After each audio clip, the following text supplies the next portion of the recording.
Muli na namang gumawa ng history sa kasaysayan ng P-pop ang SB19.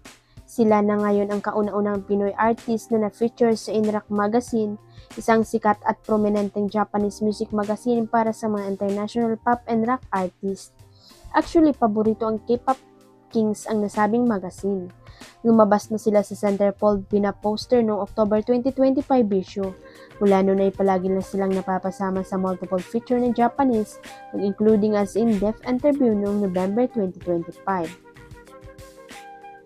At sa November issue ng Inrock Magazine ay muling ang mapipicture ang Malima. Siyempre tuwang-tuwang solid fans na Estelle, Pablo, Josh, Justin at Ken sa panibagong picture article na ito.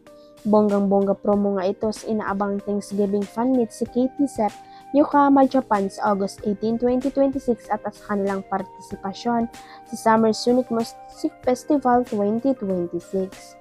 Anyway, bago ang lumabas na artikulo ay pinag-usapan na rin ang SB19 nitong February dahil na-highlight sila bilang expected artists for the year dahil sa successful 2025 concert nila sa Japan.